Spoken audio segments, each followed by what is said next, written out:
Students, आज हम यहाँ पे डिस्कस करेंगे कंजर्वेशन ऑफ मोमेंटम के बारे में। सबसे पहले इसके बारे में डेफिनेशन देखेंगे। देखिए, when two bodies act upon one another there total momentum remains conserve provided no external force are acting. इसका मतलब ये है कि जब एक बॉडी दूसरे बॉडी के ऊपर एक्ट होगी तो उसका मोमेंटम कंजर्व होगा, बस ये कि उस पर कोई और बाहर से कोई एक्सटर्नल फोर्स ना लग रही हो। और एक सबसे मेन पॉइंट है, momentum is in accordance with Newton's third law. It means ये न्यूटन्स थर्ड लॉ को फॉलो करता है, जो कि एक्शन एंड रिएक्शन फोर्सेस है, जो कि एक लेक्चर में हमने आपको बताया था कि एक्शन एंड रिएक्शन फोर्सेस क्या होते हैं। तो यहाँ पे हमने एक सिनेरियो कंसीडर किया है। एक बॉडी है जिसका मास m1 है, वेलोसिटी u1 है, मूव हो रही है। एक बॉडी b है जिसका मास m2 है, उसकी वेलोसिटी u2 है। तो इसका मोमेंटम हो जाएगा m1 u1, b बॉडी का मोमेंटम हो जाएगा m2 u2। मोमेंटम आपको पता है product of mass and velocity. तो अगर हम यहाँ पे देखें तो total momentum of A and B, अगर total momentum of A and B देखेंगे तो m1 u1 इसका है प्लस m2 u2 हो जाएगा। इस बॉडी का इसमें कोलिजन हुआ है, ये यहाँ पे एरो के ऊपर देख रहे हैं कोलिजन लिखा है। इसमें कोलिजन होने के बाद मास में तो कोई चेंज नहीं होगा, लेकिन वेलोसिटी u1 से v1 हो गई और m2 की वेलोसिटी u2 से v2 हो गई। जब इन दोनों में कोलिजन हुआ है तो इसने इसके ऊपर एक फोर्स लगाया, जो कि F1 से यहाँ पे डिनोट किया है। उतना ही फोर्स B ने A पे लगाया according to Newton's third law, that is action and reaction forces. तो इसे हमने F2 सपोज कर लिया है। अब इसका मोमेंटम अगर देखेंगे तो m1 v1 और अगर इस बॉडी का देखेंगे तो m2 v2। तो टोटल मोमेंटम अगर यहाँ पे हम देखें A और B का मोमेंटम, तो ये हो जाएगा m1 v1 plus m2 v2, ये है। तो यही चीज़ यहाँ पे हमें ये दोनों इक्वल करके दिखाना है कि बॉडी का मोमेंटम कंजर्व है। So now let us see acceleration of body A. Acceleration of body A, तो उसे हम a1 से डिनोट करते हैं। तो एक्सेलरेशन ऑफ बॉडी ए का क्या हो जाएगा, acceleration change in velocity upon time. u1 से v1 गई तो v1 minus u1 upon t। उसी तरह हम b बॉडी का एक्सेलरेशन निकाल सकते हैं। एक्सेलरेशन ऑफ बॉडी b, इसे हम a2 से डिनोट कर रहे हैं, v2 minus u2 upon t। Why? क्योंकि वेलोसिटी u2 से चेंज होकर अब v2 हो गई। जब u2 से चेंज होकर v2 हुई तो v2 minus u2 upon t। सो ये फर्स्ट है, ये सेकंड है। सो अब यहाँ पर हम देखेंगे कि जो a बॉडी ने b पे फोर्स लगाया वो क्या है। तो यहाँ पे लिखेंगे फोर्स exerted by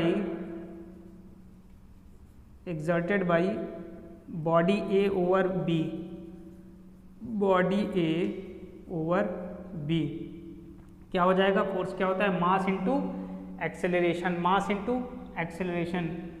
तो F1 फोर्स उसने लगाया है, इसका मास क्या है, m2 है, और इसका acceleration v2 minus u2 upon t, ये है। इसको हम मान लेते हैं थर्ड है। उसी तरह देखेंगे कि B ने A पे उतना ही फोर्स लगाया but opposite magnitude, same but opposite, that is action and reaction forces. तो यहाँ पे लिखेंगे force exerted by body B over A। यहाँ पे A ने B के पे लगाया था, वहाँ पे B ने A की तरफ क्या हो जाएगा, F2 is equal to mass into acceleration. Mass m1 है, बॉडी A का acceleration v1 minus u1 upon t। फिर हमने आपको बताया था action and reaction forces according to Newton's third law क्या हो जाएगा, F1 is equal to minus F2 action and reaction forces, action and reaction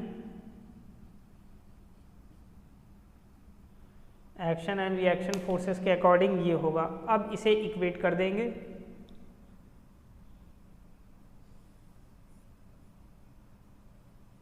M1 V1 minus U1 upon T is equal to minus F2, value of F2 is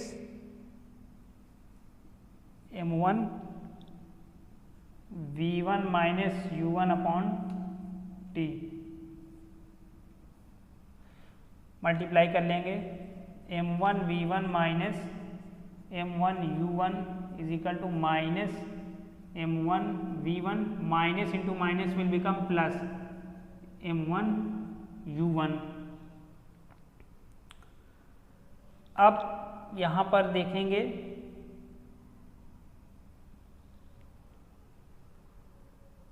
यहाँ पे first में थोड़ा सा इसको change कर लें, F1 के place पे M2 है तो यहाँ पे थोड़ा सा चेंज कर लें V2 माइनस U2, थोड़ा सा ये बाय मिस्टेक इसमें हो गया था तो यहाँ से आप देख लेंगे।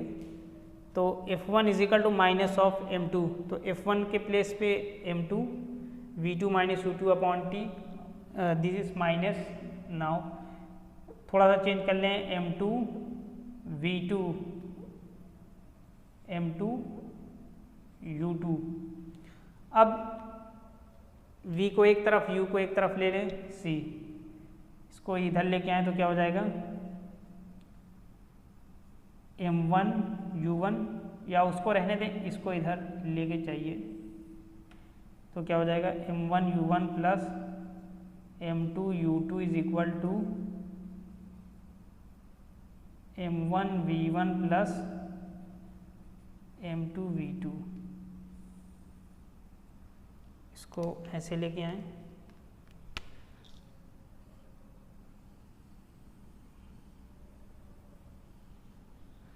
अब ये कंप्लीट हो गया है, ये कंप्लीट हो गया है।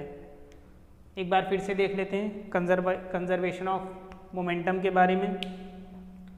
When two bodies act upon one another, their total momentum remains conserved provided no external force are acting. Momentum is in accordance with Newton's third law, that is action and reaction forces. एक scenario हमने consider किया, एक body है उसका मास m1 है, B body का मास m2 है, इसका मोमेंटम m1 u1, इसका m2 u2 है। कोलाइड करने के बाद इसकी वेलोसिटी v1 हो गई, इसकी v2 हो गई। मास में तो कोई चेंज नहीं होगा, m1 ही रहेगा, m2 ही रहेगा।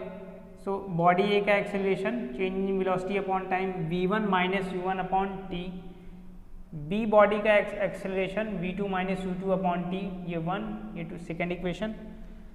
सो इस बॉडी ने इसके ऊपर जो फोर्स लगाया, force exerted by body A over B, F1 is equal to m2 v2 minus u2 upon t, force exerted by body B over A F2 m1 v1 minus v1 upon t। तो यहाँ से देखेंगे F1 is equal to minus of F2 according to action and reaction forces. उसके बाद यहाँ पे values रख के थोड़ा सा सिंप्लीफाई कर लेंगे तो यहाँ पे आ जाएगा which is law of conservation of momentum. Hope that you all have understood the video. In next lecture we will discuss a different topic. Till then, thank you and have a nice time.